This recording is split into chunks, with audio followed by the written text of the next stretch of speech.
l'invité de la matinale. Sur la première. Bonjour Michael Forest. Bonjour Anne, Première. L'Union calédonienne qui est en campagne avec l'UNI pour le FLNKS, pour le oui. Comment percevez-vous cette campagne 2020 ? De notre côté, cette campagne s'inscrit complètement dans notre dynamique de 2018, parce que avec le 43,3%, nous avons pu maintenir une dynamique positive, je vais dire. Par exemple, avec en 2019, pour la première fois de notre histoire politique, on a atteint 26 membres du Congrès. Pour les municipales, en début d'année, nous avons pu récupérer, par exemple, Saramea et puis la commune de Poya, mais surtout de pouvoir ramener nos élus dans les 4 communes de l'agglomération de Nouméa. Donc, il y a plusieurs éléments qui sont là, qui participent à pouvoir inscrire notre dynamique globale sur les différents niveaux, sur différents secteurs, avec l'ensemble de la population du pays pour cette campagne. Nous sommes actuellement à J-5 et justement, on continue à faire passer les messages pour que l'ensemble de nos structures continuent à s'investir avec beaucoup de justice et de sincérité dans cette campagne pour faire en sorte que dimanche 4 au soir, le oui l'emportera. Et qui sont les cibles de votre campagne cette année ? Les cibles, il y en a plusieurs, notamment les abstentionnistes, notamment les différents points que nous avons relevés le 9 novembre 2018 lors de notre conférence de presse après le premier référendum, avec par exemple un déséquilibre au niveau de la campagne, au niveau des finances, au niveau des médias. Mais encore une fois, nous sommes un peuple debout, un peuple de la terre, et nous nous inscrivons en toute sincérité dans cette campagne pour faire en sorte que l'ensemble des populations qui sont concernées par le vote de dimanche prochain soient effectivement bien adéquates avec l'ensemble des messages politiques que nous avons pu véhiculer depuis 89 pour faire en sorte, encore une fois, que le pays devienne souverain dimanche. Quels sont les arguments que vous utilisez pour convaincre les indécis, car on sait qu'il y en a ? Après, ça dépend. Les indécis qui sont dans le Grand Nouméa, par exemple, c'est pas les mêmes indécis qu'il y a sur les îles ou sur le nord. L'important, c'est de pouvoir valoriser les différents acquis sur lesquels nous avons pu développer plusieurs axes positifs depuis 89, encore une fois, depuis Matignon. Lesquels ? Par exemple, autour du transport, autour de l'habitat, mais aussi toute la discrimination que continue de subir sur le Grand Nouméa, par exemple, avec beaucoup de gens qui sont à côté de la route du développement, malgré le fait que nous sommes un pays avec beaucoup de richesses. Et ça, en quoi l'indépendance va pouvoir le changer ? Parce qu'on l'a dit, il n'y a pas de baguette magique, même vous le dites, même le FLNKS le dit, l'indépendance n'est pas une baguette magique et il faudra trouver des solutions pour réduire les inégalités. Pourquoi l'indépendance est plus susceptible de réussir à le faire ? Parce que tout simplement, ça va nous permettre de reparamétrer notre système politique pour faire en sorte justement que toute cette richesse, notamment financière, puisse contribuer à l'épanouissement de cette richesse humaine dans le pays. Et pourquoi c'est pas possible hors indépendance ? Parce que on pourrait se dire que ce reboot du système politique, il peut se faire même en restant dans la France. C'est peut-être aussi justement ça le problème, c'est que nous n'avons rien contre le peuple français, mais c'est justement un appel à l'État français de pouvoir nous permettre de continuer à s'épanouir dans notre environnement régional et justement aussi quelque part un appel à la solidarité au peuple français qui continue de beaucoup souffrir. La crise des migrants, le terrorisme, les gilets jaunes, c'est des faits qui sont réels aujourd'hui et c'est aussi quelque part on lance aussi un message à l'État français pour qu'il puisse travailler pour son peuple et sa région géographique. C'est de la mansuétude vis-à-vis du peuple français de leur dire nous on va gérer tout seul, occupez-vous de vos problèmes. Je crois pas, parce que le peuple français s'est prononcé en 88, justement pour nous permettre de s'inscrire dans ces 30 ans de paix et de prospérité. Donc c'est naturellement qu'on puisse leur rendre la balle au lendemain de la victoire du oui. Vous évoquiez la coopération régionale. Quel intérêt auraient les pays de la région à venir aider la Nouvelle-Calédonie une fois qu'elle sera indépendante ? C'est tout l'enjeu aussi du travail qu'on a pu faire depuis 1986 notamment. Je vous disais en aparté qu'on sort d'une visioconférence depuis 2h du matin avec l'ensemble des ambassadeurs du Pacifique qui sont présents sur New York, justement pour leur faire part de l'avancée de notre implication dans la campagne, mais aussi des différents leviers sur lesquels nous allons nous appuyer au lendemain de la victoire du oui. Par exemple, nous avons beaucoup précisé la période de transition. Il faut savoir que cette période-là, c'est pas une période que nous avons mis comme ça sur la table. C'est un des mécanismes qui sont offerts par les Nations Unies pour permettre aux pays qui sont inscrits sur la liste des pays du comité spécial des 24 de pouvoir continuer dans le processus qui doit les emmener vers la pleine souveraineté. 7h06, je rappelle l'invité de la matinale. Ce matin, nous sommes avec Mickaël Forest pour le groupe UC FLNKS et nationaliste. Le standard est ouvert. Vous pouvez dès à présent poser toutes vos questions au 258. Charlotte Mestre. Mickaël Forest, vous évoquiez la période de transition. Précisément, comment elle va s'articuler? Comment vont se dérouler les discussions une fois que si le oui l'emporte? Mais les discussions vont se dérouler dans le cadre du comité des signataires, tout simplement pour faire en sorte que l'ensemble du phasage de cette période-là puisse s'inscrire en toute sincérité, encore une fois, parce qu'il s'agira notamment du transfert des compétences régaliennes et qui doivent nous permettre de continuer à inscrire le pays dans une voie d'émancipation et de liberté. Et quelle serait la place des non-indépendantistes dans ces discussions ? Nous ne sommes pas là pour remettre en cause la parole de Nainville-les-Roches. L'ensemble de la population qui est concernée par l'accord de Nouméa sera citoyen du pays et nationaux demain.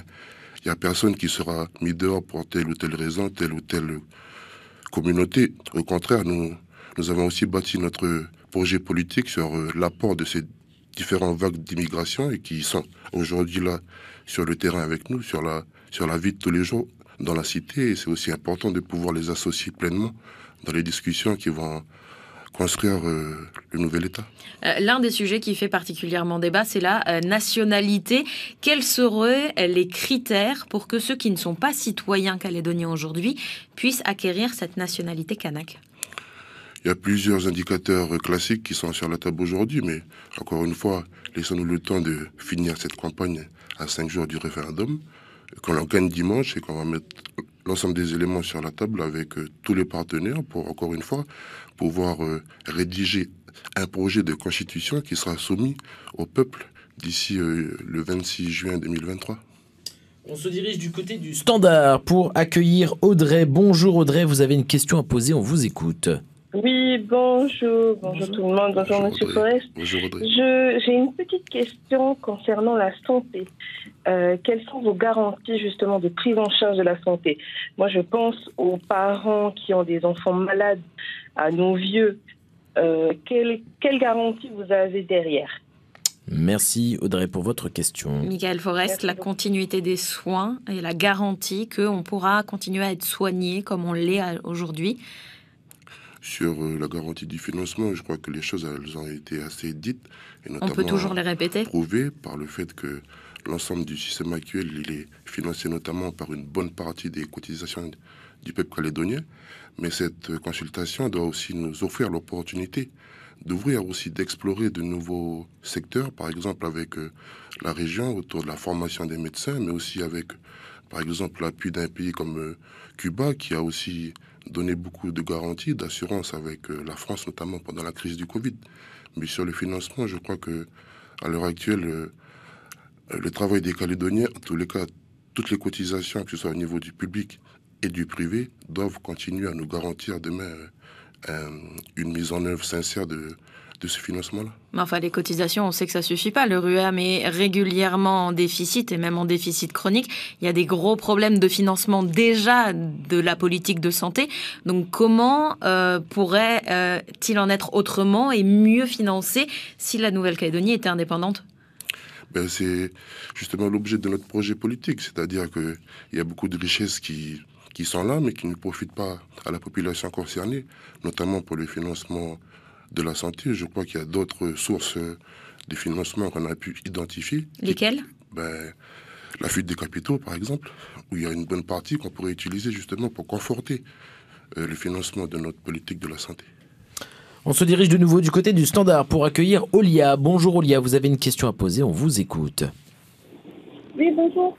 Monsieur, il ne répond pas à la question.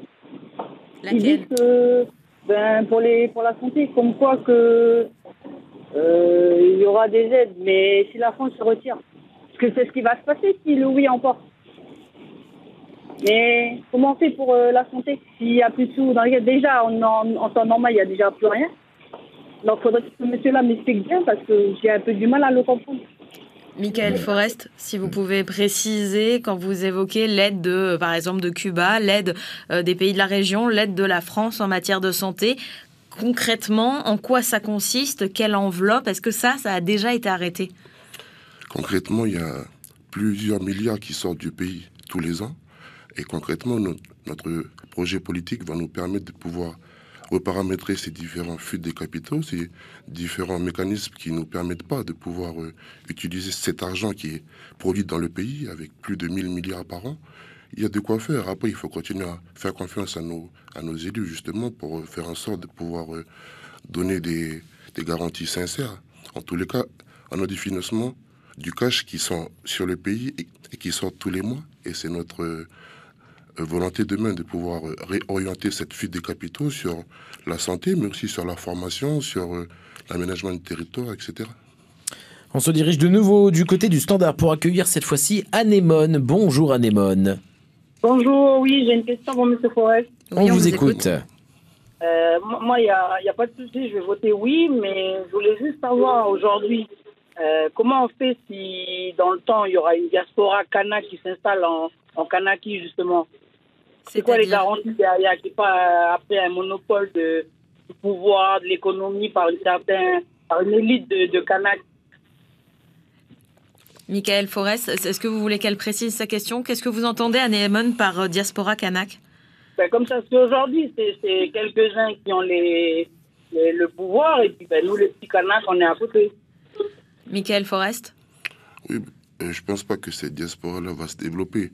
Au contraire, nous avons la chance de pouvoir rédiger nous-mêmes notre constitution, qu'on va la soumettre au peuple.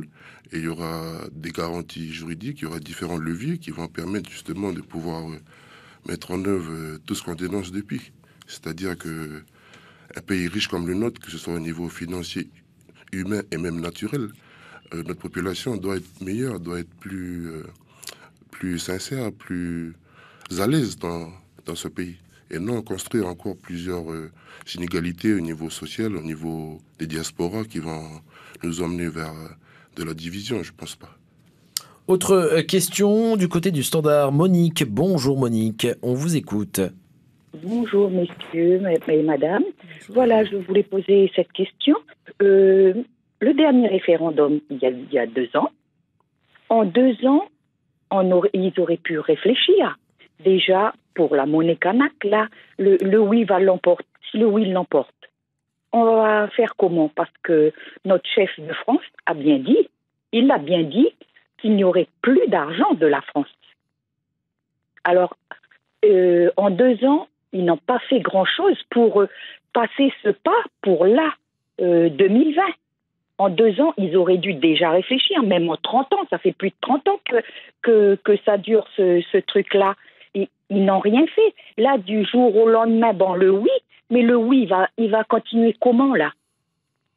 Pour toutes les infrastructures et puis tout. Là, il y en a combien déjà des métropolitains, fonctionnaires, docteurs, infirmières et tout, qui sont repartis? Et là, comment que ça va se passer? Est-ce que vous avez été faire un tour au Vanuatu, voir par exemple l'hôpital du Vanuatu? Parce que nous, en Calédonie, on a beaucoup, beaucoup de malades dans nos vieux et qu'il y a beaucoup d'aide médicale. Michael Forest, vous avez réfléchi pendant 2 ans, vous avez réfléchi pendant 30 ans? Sur la question déjà des finances, je crois qu'on a eu déjà l'occasion de le dire, c'est dans la mesure où, de manière à apporter un autre sang qu'on a l'habitude d'entendre avec les hauts fonctionnaires français sur la monnaie, par exemple. Nous avons initié un travail depuis août 2013 avec les banques de la région, notamment la Banque asiatique du développement, la Banque de réserve du Vanuatu, pour encore une fois toucher concrètement la gestion de ces compétences-là en termes de fonctionnement, en termes de financement, en termes de coûts. Et simplement, ces éléments-là vont nous permettre demain, pendant la période de transition, encore une fois, de pouvoir bien placer les choses de manière à ce que le 26 juin 2023, l'avènement de Kanaki sera aussi en toute sincérité avec les intérêts du peuple, de la nation et de la région Pacifique. Mais pour autant, vous dites que vous le répétez, que vous réexprimez, remontrez vos arguments, mais les gens disent, on l'entend, que le message a du mal à passer. Comment vous l'expliquez que, encore, il faut répéter, il faut redire les arguments et que, au final, les gens se posent toujours la question de savoir si c'est possible ou pas?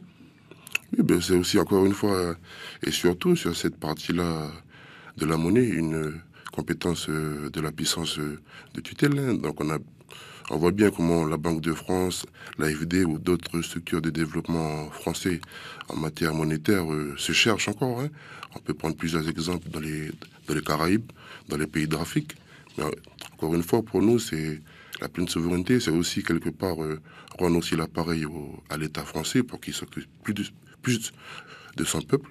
À notre niveau, encore une fois, nous avons beaucoup de garanties sur lesquelles nous avons pu bâtir notre stratégie politique depuis 89, avec beaucoup de difficultés, c'est vrai, mais aussi avec beaucoup de réussites. Et c'est sur cette base-là que nous allons poursuivre notre action politique au lendemain du référendum.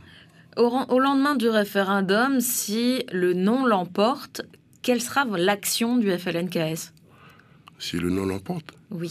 L'action du FLNKS, ça sera très très simple, c'est-à-dire que nous engageons en totalité pour finaliser l'accord de Nouméa. Il y a eu, au moment de la campagne, au moment de l'autorisation de l'utilisation du drapeau bleu-blanc-rouge, des évocations de possibles recours pour contester la sincérité du scrutin, pour contester les résultats du référendum. Est-ce que c'est toujours d'actualité? C'est d'actualité dans la mesure où, je vous disais encore une fois, Madame Mestre, nous, le 9 novembre 2018, nous avons déjà dénoncé ça. Dénoncé le fait qu'il y a des Kanaks qui n'ont pas pu s'exprimer en novembre 2018, dénoncer le déséquilibre au niveau des médias, le déséquilibre au niveau des finances, mais ça aussi, c'est aussi dans le cadre des conclusions et des recommandations des 7 missions des Nations Unies qu'il y a eu depuis mars 2014 ici. C'est pas le FNKS qui a inventé les choses, c'est des faits qui sont sur la table et effectivement, encore une fois, il faut que l'ensemble des parties prenantes de l'accord de Nouméa, notamment l'État français, puisse prendre sa responsabilité de puissance de tutelle, tout simplement. Et ça ne répond pas à la question de est-ce que vous allez former un recours si jamais le non l'emporte? C'est un petit peu trop tôt pour le dire, mais en tout état de cause, à l'heure d'aujourd'hui, lorsque je vous parle, il y a encore des Kanaks qui ne pourront pas voter dimanche. Et ça, c'est tout simplement impossible, c'est inadmissible. Pour ce qui est de la possibilité de transformer le 3e référendum en référendum de projet, comme le souhaiteraient les 2 partis loyalistes principaux, qu'est-ce que vous répondez? Moi, je suis habilité ce matin pour parler de l'accord de Nouméa et puis de la campagne pour le 4 octobre. Il n'y a pas de référendum de projet ou de 3e référendum, je ne sais pas, c'est quoi les termes qu'ils ont utilisés? Un référendum de projet. C'est l'accord de Nouméa. C'est notre parole, c'est notre signature et on ira jusqu'à la fin de l'accord. Donc pour l'UC, il y aura si le non l'emporte, il y aura un 3e référendum avec la même question? Si le non l'emporte, mais comme le oui va l'emporter, on va être en période de transition à partir du lundi 5 octobre. Michael Forest pour l'Union calédonienne et le groupe UC-FLNKS nationaliste au Congrès. Merci d'avoir été notre invité ce matin. Merci de cette première. C'était l'invité de la matinale. Sur la première. C'est pas trop tôt.